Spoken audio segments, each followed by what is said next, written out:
Welcome to Culture Clash Parenting, the podcast where laughter meets learning on the wild ride of raising kids in foreign lands. Join us, two Atlantic crossing moms with over a decade of parenting wisdom now under our belts. From navigating language barriers to blending traditions, we've got you covered with heartwarming tales and practical tips. If you're a parent far from home, feeling exhausted from juggling multiple cultures, or maybe you're eyeing that international move but feeling a bit daunted, you're in the right place. We're here to sprinkle some joy, share some laughs, and remind you that you're not alone on this adventure. So settle in, grab a cup of tea or wine, no judgment, and join us as we navigate the intricacies of parenting in a world that's anything but familiar. Get ready for a dose of empathy, a dash of humor, and a whole lot of love.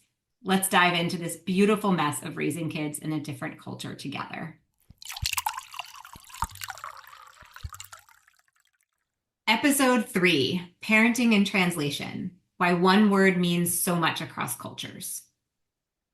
In this episode, following up on our conversation about faux amis, we're going to dive into how the concept of parenting differs across languages and cultures, and our experiences as time has gone by with parenting and the changes in parenting. We'll talk about the nuances behind the word in French, German, and English, and we're going to discuss how these meanings reflect unique cultural differences and expectations that are placed on raising children. You say parenting, we're calling the episode Parenting in Translation. The reason we're doing this is because parenting as a word doesn't really even exist in many other languages. Certainly, I've never heard one in German or in French. So in order to prepare for today, I asked James about, just tell me more about the English word parenting. He says, what do you mean? So I told him, well, we don't really call it that anywhere else. He gives me a confused look. So I asked, what does parenting mean to you? Let's start with that. And his answer was, oh, well, I guess it means educating and helping our children. I said, how do you mean that? Educating on what? Helping with what? With their homework? I know I've told you this before, Marissa, but when my kids first started school in the United States, I was told that, oh, well, you can help with their homework. You should be able to help with their homework. My first daughter went to the French school in our town for the first a little more than 5 years. And we had... it started off as a full immersion school, and our goal was to get the kids to fully speak French all the time. When the school was first founded, I don't know, 2-3 years maybe before my oldest started there. And then we had to switch and go into giving homework in English and putting in more English classes. They usually just got an hour of English a day, and then it was all of a sudden it had to be a 50-50, so that the parents could understand it and could help. And I didn't understand why I was supposed to help. They're like, you sent your kids to an immersive school, and now you can't help them, so we have to make it easier for you. Exactly, because parents seem to help much more here than certainly my parents ever helped me. The most my mother helped me was she looked at my homework, and if I had crossed out too much or if it didn't look good, she would just tear out the page and make me redo it. That was her help. So of course that was how I was, I guess, parenting my kids, helping them. But yeah, so he says, well, getting back to my conversation with James there, he says, well, you changed my viewpoint on that. The general definition of parenting these days seems to be entertaining, placating, and chauffeuring children around. And I like to think that I, with your European influence, I still educate and I help our kids, but it just takes much more forethought and planning on that whole parenting idea. Because now we're trying to limit the children to one sport at a time. We're limiting their work hours because their main focus should still be schoolwork. Um, the we're trying to create a work school life balance for our teenagers, and the limiting screen time, especially for our toddler, um, it's just a whole different way of how I think about parenting now than what I did before I met you. That's what he told me. So that's definitely something, that limiting the screen time. Oh gosh, our 3-year-old knows to go to her father if she wants the iPad. She does not come to me. She will spend hours with me in the morning and never ask for the iPad. But as soon as Papa comes home, Papa, can I get the iPad? It's so crazy. Smart one. Yeah, she's got that figured out. Yeah. But she also does get that from her older siblings too, because they all have smartphones. So if I ask any of them to watch her for a bit, guess what? They pull out their phone and they let the phone watch the kid. Yeah. Yeah, I think phones have really changed parenting here as well. And I think um like you're talking about the older kids, but definitely like even with parents, like the way that we role model, like I'm much more conscious since my teenagers have gotten phones, and Zach doesn't have a phone yet, but Owen does, like how much more time, like how quickly it is for me, how quick it is for me to like pick up my phone when I don't know what else to do, or when I'm in an like feeling uncomfortable or dysregulated, or um and then I see him doing it and I'm like, oh, right. Like I have to role model the good behavior. Like, and I think, when you and I were talking about this topic, even back in the day, when we first moved here, and that the homework part was a big part of it because, first of all, in France, like homework is not something that the kids are supposed to get basically through primary school. Like your teachers are allowed to give kids like revision work, or um, if like they didn't have time to finish, if they started a worksheet in class but didn't get to have a time to finish it, or they always have dictée, right? Like spelling tests every week. And so like reviewing the words for the test, or they have poesie where they have to memorize a poem. Um, and Oh, they so, don't do that here at all. yeah. So it's like there's this very much like we've given them the work and we've shown them how to do it. And so you just have to make sure that they do it. Um, Mhm. and when the kids were younger, like that's what we were told. And because we didn't know the French system, that's what we did, right? Like it was like, okay, like, did you finish your homework? Yes. Can I check it? Yes. Like, okay, it looks like you're done, but not actually sitting there doing it with them, unless they came and said they didn't understand something, which um, didn't happen very often with my children.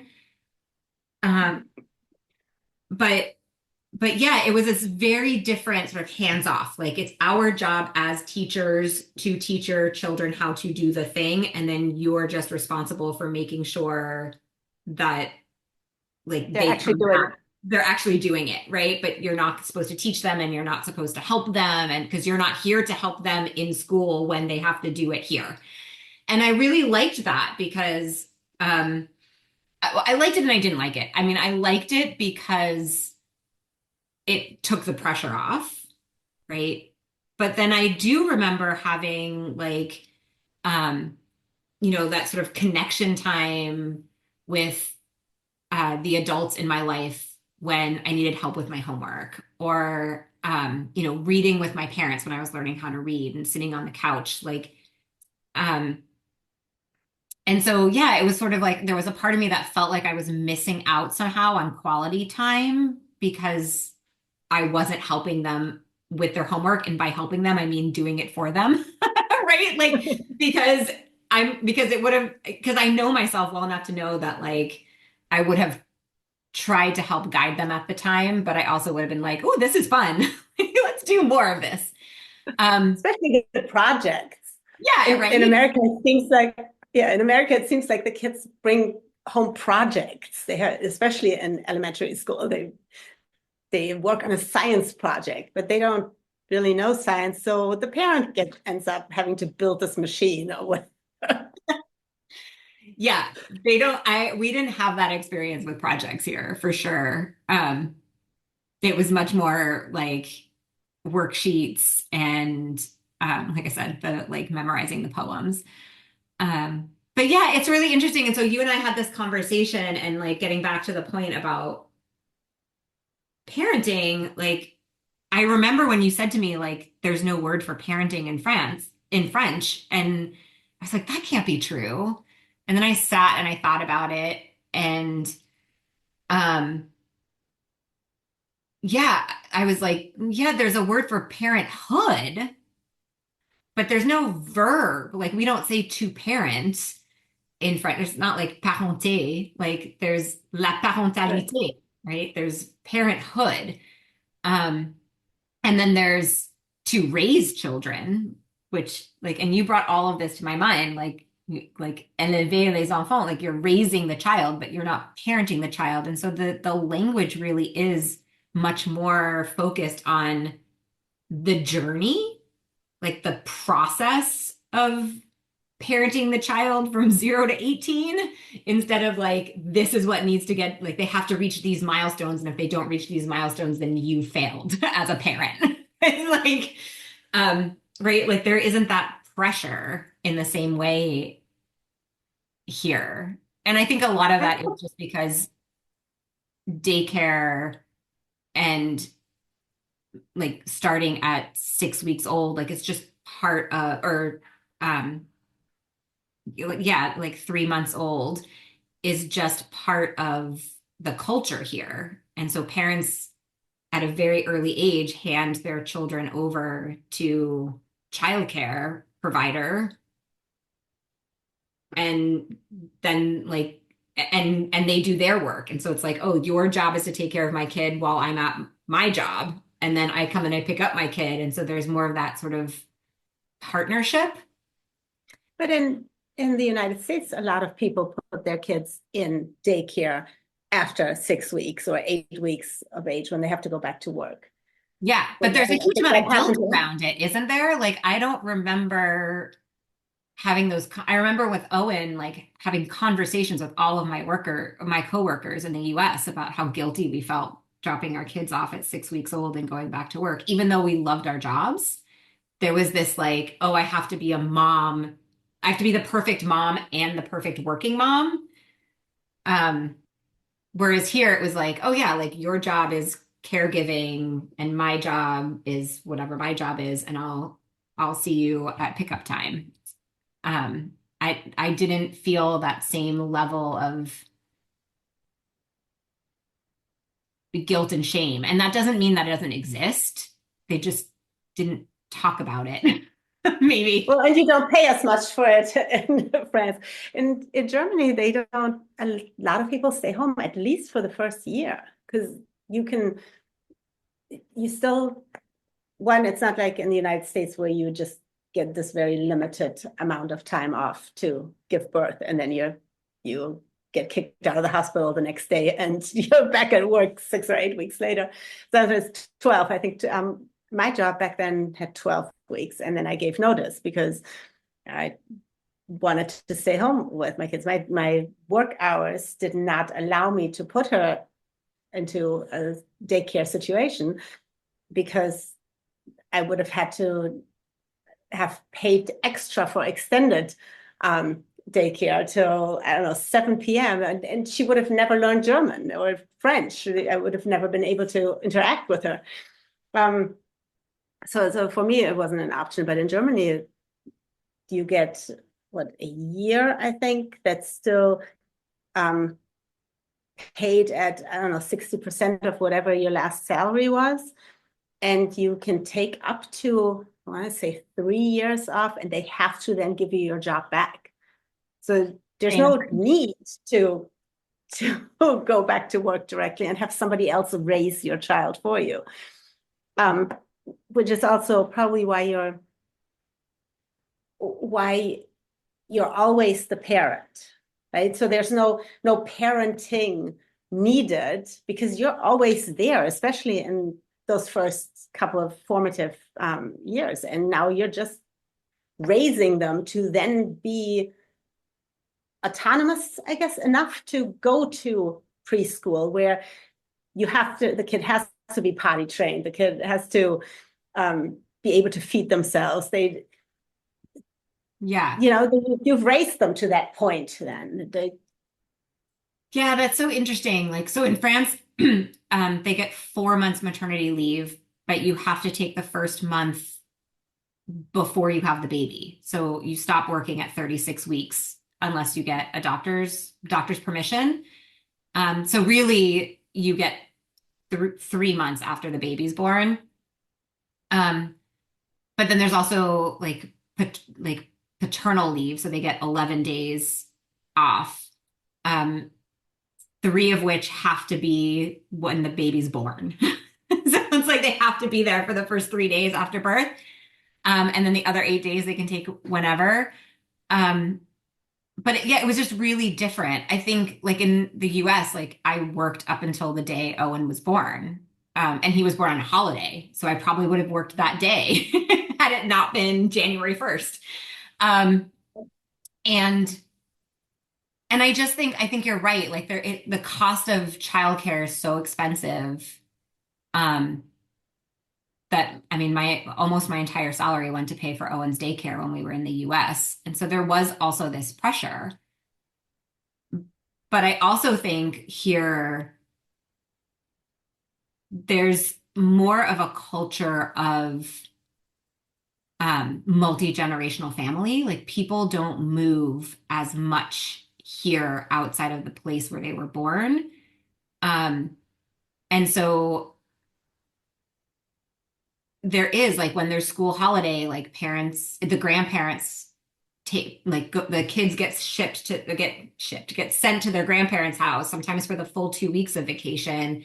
And if the grandparent doesn't live in the same town, like the kids get put on a train and the grandparent picks them up on the other side. And so there is this, like you said, this sort of like teaching children to be autonomous starting at a much earlier age.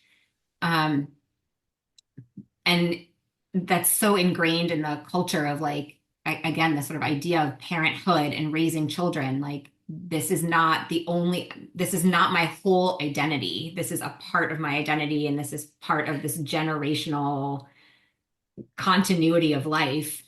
Um, and so, yeah, I mean, I remember being exhausted when there was school holiday because I didn't have grandparents to ship my kids off to. Like, and Right. and then we were told like, oh, well, there's like centre loisir, like there's every town has a daycare center or a center where you can send your kids during school vacations from 9 to 5 while you go to work. And actually they're open later, like I think from 7:30 to 6:30 or something. And so there was much more of this like societal support that was also cheap and like not free, but almost free, that where it's part of the culture. Even like mother's money, right? Like I receive a check every month for my children to Oh, help yes. for like when they were little buying diapers and it's not a ton of money, but it's just kind of nice to be like, okay, there's like 130 euros that came in this month because like to help pay for the food for my child. Oh, yeah. In Um, Germany, you get money too per child. It's, I don't know, 50, 100. I forget what it is, but it's per child. I don't get anything here for any of the five children we have. there you go. Yeah, Yeah. I just spend more on food because I have so many. Yeah. And I think the other thing that you said that really, like, I do think some things have changed. I definitely think more of that Western culture has come here where there's much more pressure put on parents to work harder and longer. And so like um when I first started teaching yoga in the school system, the only like I taught after school, and the only kids who were still there at the end of my class were the kids who were in my class. Like the parents, like you said, like they come at like 4:30 or 5:30 and pick up their kid after work. And the work day is around the school day. And now that's really shifted and changed. And last year I taught until 6:30 at night, and the school closed at 6:30, and there were still other kids who weren't in my class at the school waiting for their parents to pick them up. Um, and so I Wow. really do think that like the culture is changing as society is changing. But overall, I think there's still this um, emphasis on there are people and support that are going to help me in this journey of parenthood. And so this is my response, like this part is my responsibility, and this part is the other, like, right? Like, I don't need to educate my children. School's going to educate my children. I can support the education, but I don't have to like do the projects for them. Like, um, and um, yeah, so, and again, these are sort of generalizing because I think things are shifting, but that's definitely one of the biggest things that I've noticed is like how many parents they have lunch breaks for 2 hours. And when my kids were little, like almost all the grandparents would come and pick up the kids. There were very few kids that stayed at school for lunchtime especially in maternelle and preschool, the 3 to 5 year olds, but even the older kids. And now almost all the kids are at school during the pause midi, like during those 2 hour lunch breaks, um, because parents are working and don't have the capacity to pick up their kids, or like they're moving farther away for jobs from their parents, so they don't have a grandparent that can pick up their kid. And so society is changing here for sure. Interesting. I don't, it is in Germany too, I think. I mean, I have many of my friends that then went back to work, but I still have a lot of friends who stayed close to their parents. So they help out um, taking the kid after work, or taking the kid while the parent is still at work after school. Because school is still out super early in Germany compared to the United States and compared to France too. Oh yeah, They my get kids up don't at, sleep till 6. Like, oh yeah, no, they get up at 1:15, 2 o'clock, sometimes on a late day, now that they no longer have school on Saturdays, because we used to have school on Saturdays, first 3 Saturdays a month, and then two. And that cut the school days shorter during the week, but now they have long days too, so 3 or 3:30, but they're still done at that point. yeah. And that's only once or twice a week. I'm curious too, with when Franzia was there last year, obviously you were parenting from afar, but like what she experienced when she watched, and again, she was a teenager, but like watched her friends there and their interaction with their parents. Because one of the things that I see here is that like because kids are sort of cocooned in those young years in the US, they we can call it helicopter parenting, right? Like there's still that sort of Yeah. cocoon that happens into teenage years. And one of the things that really I think surprised me was how early kids are given this independence. So like at like 7, 8 years old, my kids were walking themselves to school because their friends were walking themselves to school, right? Like I was like, oh, okay, I guess I have permission to, to like be slow out the door and like let them run down the street. Um, and now like, since Owen started high school last year, um, there's like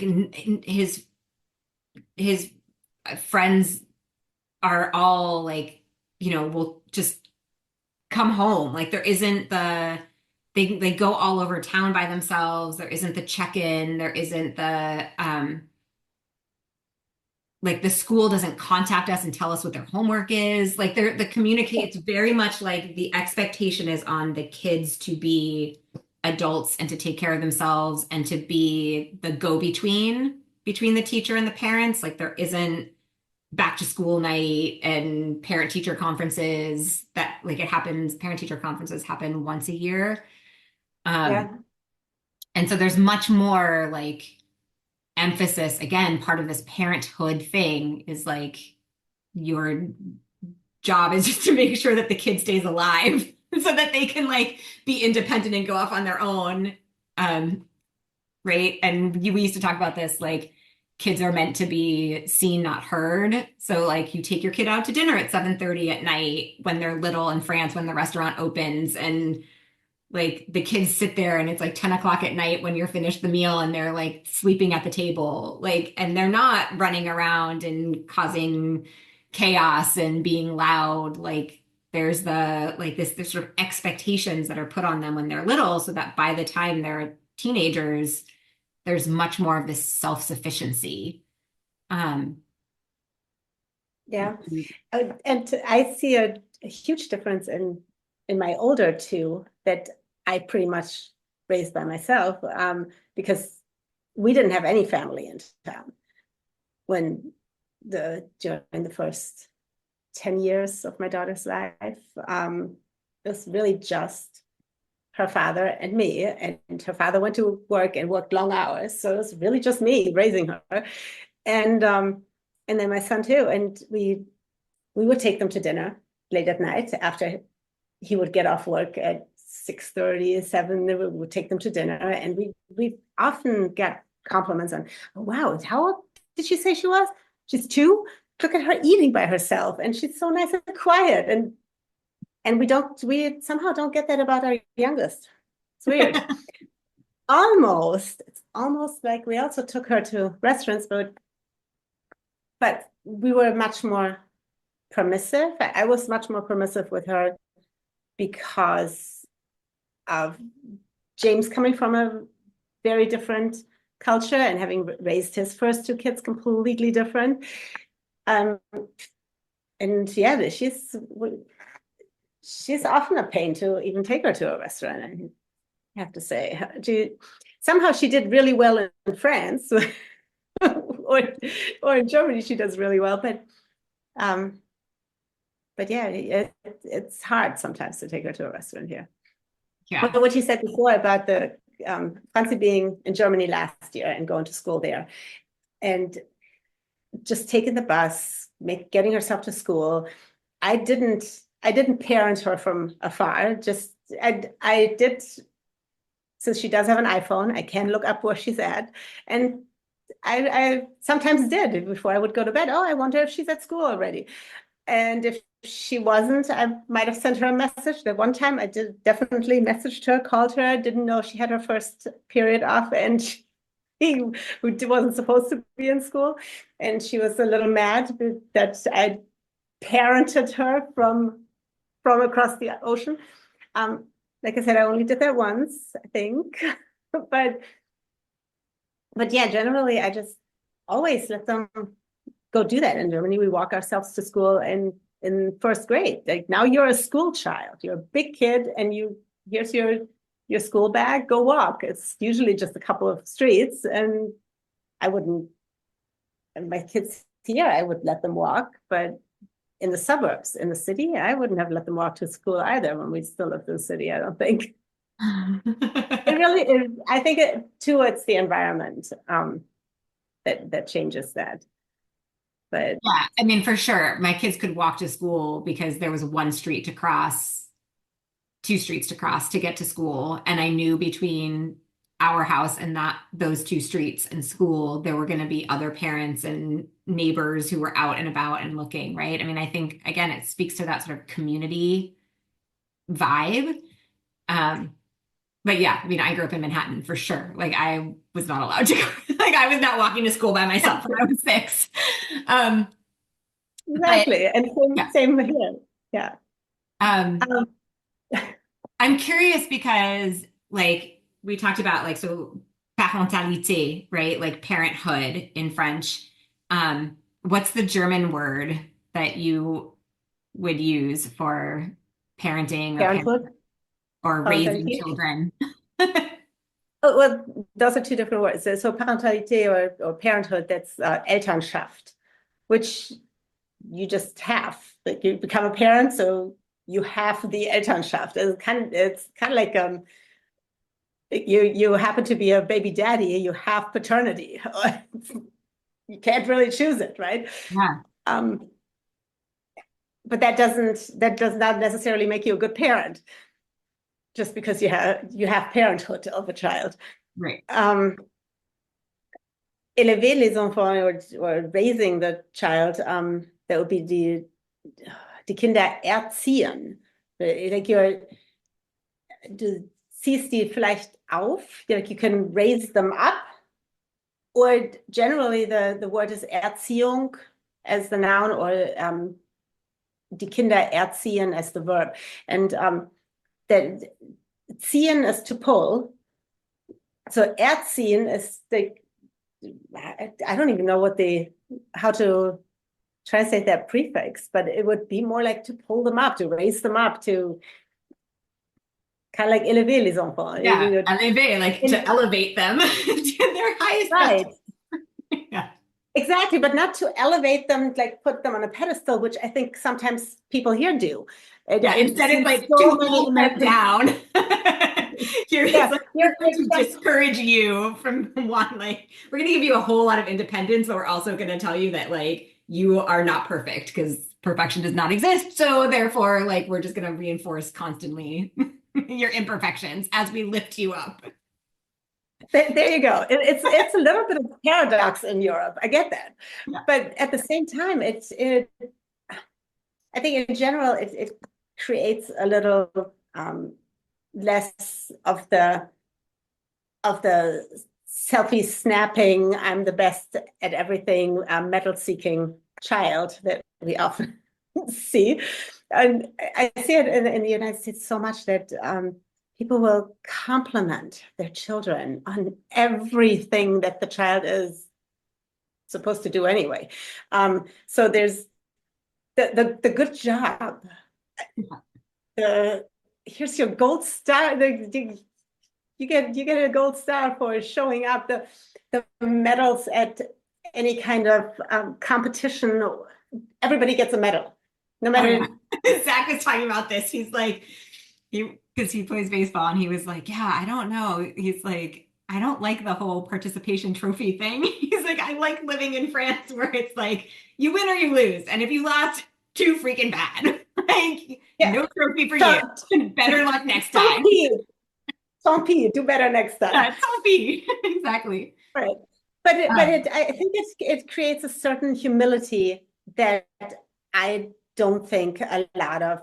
I think it's more widespread, to be politically correct. It's more that humility in children is more widespread in Europe still, even though it's becoming less these days than it is in the United States. And part of that is just because here the kids are being parented. Oh, good job. Oh, you did that. Oh, you clapped your hands. It once had sat in, it still boggles my mind, but it sat next to a guy and his like 3, 4 year old at a theater, um, a venue. And the kid clapped like everybody for the show. And the guy says, good job clapping. And I'm thinking, look, if your kid has just discovered his hands now at this age, then he's really behind. You don't need to. Good you don't job. need to encourage the clapping. Yeah. Yeah, don't. I just the all the encouragement here. It takes it over the top. Whereas I think then you're getting back to the verbs of erziehen or élever, to raise the child, because we're trying to, I think, more raise them up to where we want them to be. Like, generally, you try to you try to treat the child like the adult you want them to become someday. And if they can't live up to it, we know that. That's why we give them the cadre or the framework that we're expecting them to push against. But we're still going to put that on them. Whereas here, it's a lot of limitless Yeah. parenting. Yeah. And, The free range and just parenting. the opposite. Well, Yeah. no, free range parenting. Free range parenting is not so bad. It's No, yeah, the it's a different not way putting of free range parenting, right? It's the parenting without boundaries versus like here are the boundaries and I trust you to stay within them. And I think right. um that's very different. Like I talk about this a lot in my parent coaching business. Like I'm not telling you to like, you know, be hyper strict or to create small boundaries or to have too many boundaries, right? It's just like you explain to the kid why the boundaries exist and why it's important for them to respect them because they're always going to push. And if they don't have boundaries, then they're going to go and and the world's going to feel unsafe because it's so big. And so, like, part of that giving them the boundaries is that um, helping them to understand that there is a protection zone, right? That there is a that like as they learn that zone gets bigger, but until they learn that, like I'm not going to let a 18-month-old who just learned how to walk across the street, right? Like that would be ridiculous Right. because like they Dangerous. don't know to stop and look both ways before crossing. Um, but like I'm going to teach them that and I'm going to show them that and I'm going to role model it so that like by the time they're 3, 4, 5, like they're doing it by habit and then I see that they're doing it and I can trust them to do it on their own. And I think that's part of why like I love what you said about how it's about teaching, it's about guiding them to be the adult you want them to be. So there isn't this like babying your child or like part of the parenting. There isn't the putting them on the pedestal. There's like, you're going to grow up to be an adult and here's what that's going to look like. And we're going to start as young as we can. And for sure, like there are definitely times where, and we've talked about this before too, like the other end of that spectrum, I think is like they're given a lot of leeway and a lot of freedom. But a whole lot of teenagers here smoke, right? And it still to Mhm. this day blows my mind. It blew my mind when I first came here in 1992 as a 16-year-old. But now that like I have a 16-year-old, I'm like, man, like he comes home and tells me like he has to walk through this plume of smoke to get out of his school. And I'm just like, wait, like they're literally doing it in front of the teachers and he's like, yeah, like, right. And so there is this sort of almost like well, we're just going to let you fail and make these mistakes and learn the lessons yourself. That can sometimes go to an extreme, but um, but I do I'm think smiling. you know there's some pros and cons to both systems for sure. I'm smiling at the memory that you're talking to an ex-smoker here. I'm smiling at the memory of standing in front of my school, smoking a cigarette, or even taking smoking breaks during 6-hour exams. The German Abitur consists of 6-hour exams, 4-hour exams. Yeah, you would go and smoke in between. Just think about what you're going to write next. It was literally the excuse. You didn't have to tell them, oh, I'm going to the bathroom, because you could also leave the school building, which I meant to say that earlier when I was talking about Francis' school year last year and where I didn't have to parent. She went to 10th grade there. But after 11th grade, 11th, 12th, 13th grade in Germany, you write your own excuses because now you are an adult. They actually say sie too. Or in French vous, or like they no longer um, treat you like a kid. Now you're 16, 17, 18, 19 years old, and you are definitely treated like an adult. And here, the school sends us notices or calls us if our junior and senior miss a class or are tardy. Yeah. I don't need to know this. Ask her why she's not there. Exactly. Make her explain it. Hold her, like teach her how to the consequences of that. Yeah, My it's daughter really just got herself a job. And I have to, I'm sorry, I didn't mean to interrupt you, but this was just last week. She says, you have to call the school to pick me up early so we can get, so I can get to work. I'm like, yeah, but this is an every week thing and you're getting picked up early every week so I can drive you there. Why can't you just say, hi, I got a job. I need to leave. And it's an independent period, so nobody knows it anyway. Um, and then you write that for the entire year. Can't you do that? She says, no, you need to do that. I said, no, I really shouldn't have to. You got yourself that job. I'm really just your driver, and you should be able to leave the school building. But yeah, she can't leave the school building. It doesn't, it blows my mind. yeah. That's definitely different. When I was in high school, we could leave the school building if we didn't have class. And if we did have class and we left the school building, there were consequences, but like they couldn't call our like there was no text message to like text our parents, right? Like they took attendance like once a day.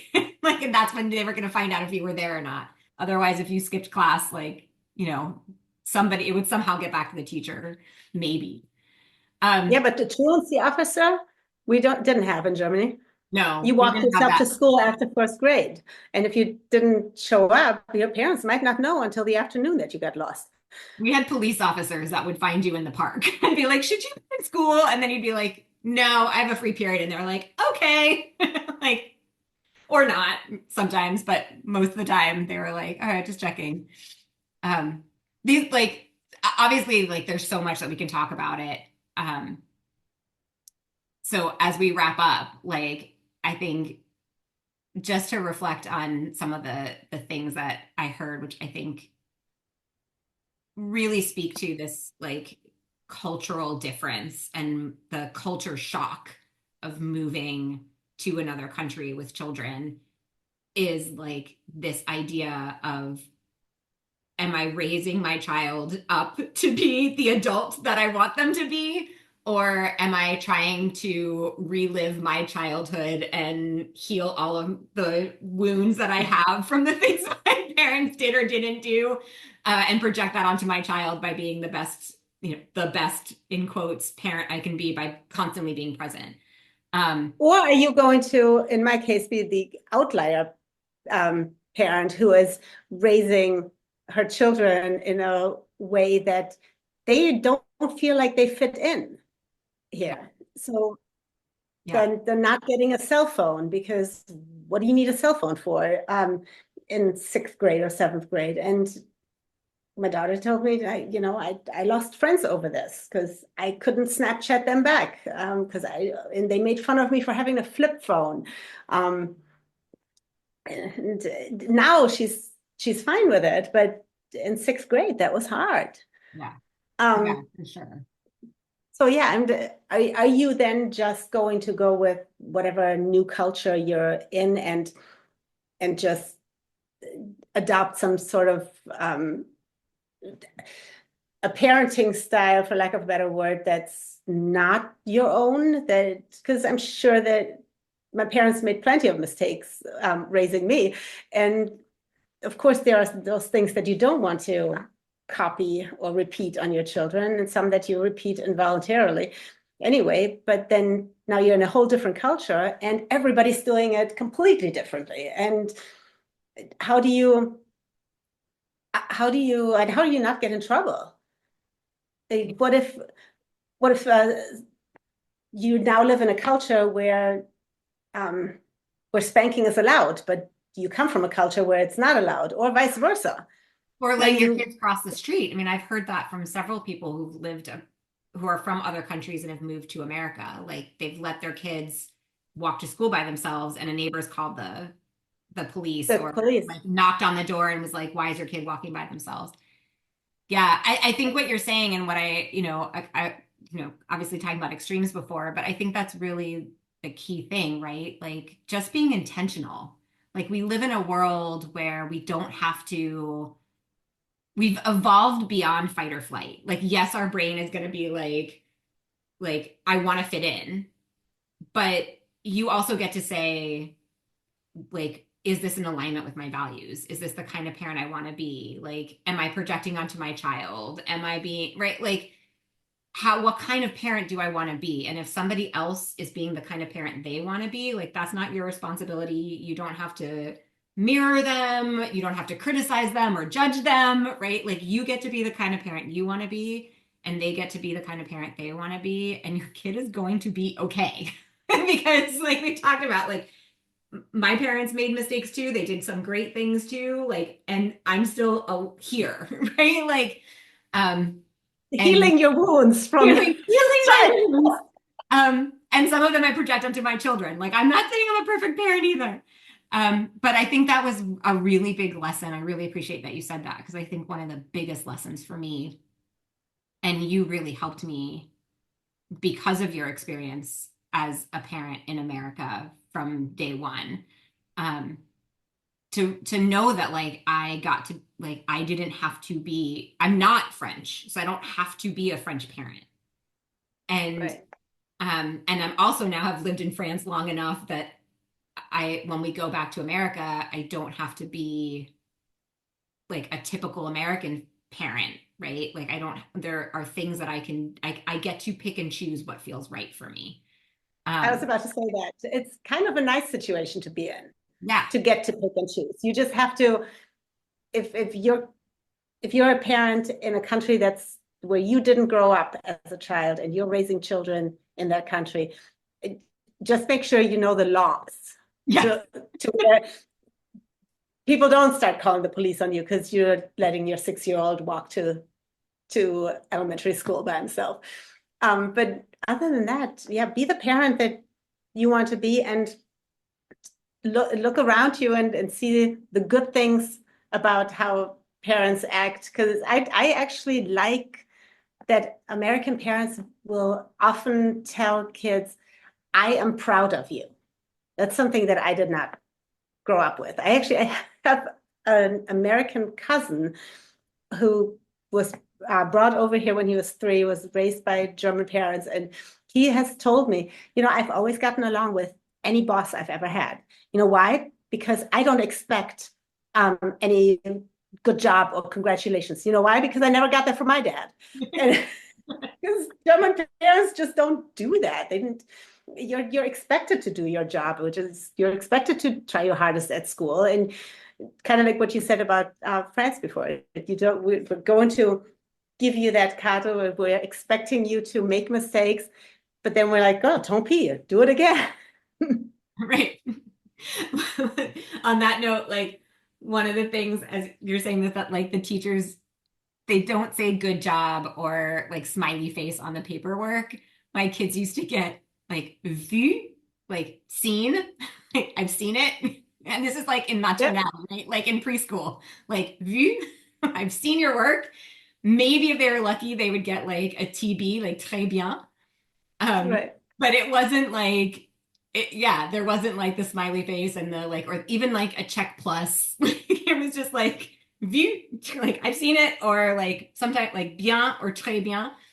Um, No sticker with a thumbs up that says "good job," like nope, in metal glimmering colors. no No, okay. stickers if they did, like if they read a certain number of books.